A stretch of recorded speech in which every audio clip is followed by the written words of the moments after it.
In my era, everybody remembers the '80 Olympics. I did. I became an international hockey fan in the '70s. Before it was cool to be an international hockey fan, I was fascinated by the Soviet national team, and when they would play Team Canada, it was awesome hockey. I think I was one of the few people in 1980 who was paying attention to Team USA before the Olympics started.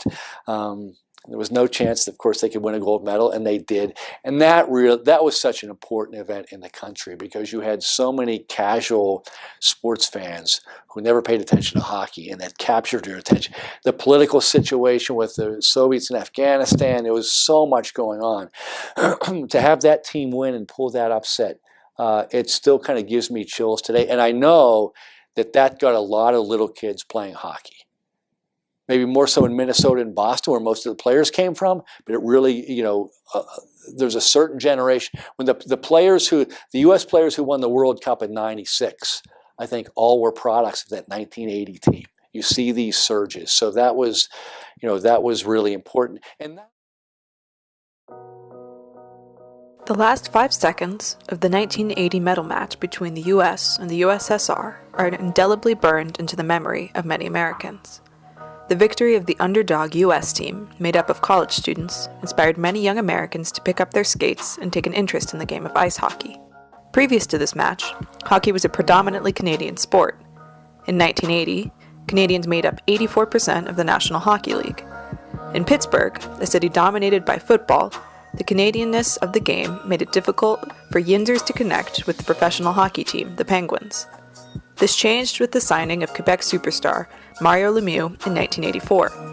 Despite his Canadian heritage, Mario became beloved by the city of Pittsburgh, known for his incredible skills and down-to-earth mannerisms. Really, for me, I think that was the growth of hockey here. It started with Mario, and his signing and just the excitement that he brought to the game. We saw that first boost in hockey back in '84 when obviously Mario came to town, and there was kind of an explosion in the construction of rinks, and there was also an explosion in players. So we saw that spike back in '84 when Mario came in, and then obviously even more in '91-92 when the Penguins won the Cup back-to-back. And then the Penguins, even though they were competitive, participation continued to grow, but not at the pace we had seen for those few years right after the Cups. Then what we saw was the Penguins, as you know, we went into a bit of a downturn during the bankruptcy years. Mario Lemieux's impact upon the city was not limited to the Stanley Cup championships won in 1991 and 1992. In 1999, he bought the Penguins to save the team from bankruptcy. In 2005, as owner, he was responsible for the drafting of the next Canadian superstar, Sidney Crosby. Crosby entered a professional league that was much more international than the one Lemieux entered. Canadians now only made up 53% of the total players.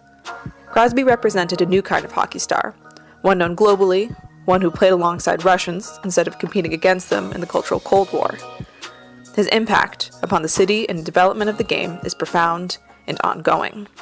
We had that second coming, right, with Sid. We were fortunate that he was, at that time projected to be the player that he's become and won 3 Stanley Cups and been, basically the poster child for the NHL since he's come into the league. And we said, there's some opportunity here that we should be looking at tying into growing the sport. And Sid actually wanted to be part of that process. So we back then we started the Little Penguins Learn to Play program, which provides free head-to-toe hockey equipment to kids. So Learn to Play, twice a year they distribute the equipment. The rinks have the opportunity to make the money. Each rink gets 50 years. I think it's 50 cents. Goes online. Normally books out within 2 days. The equipment's all free, head-to-toe, skates, everything, free.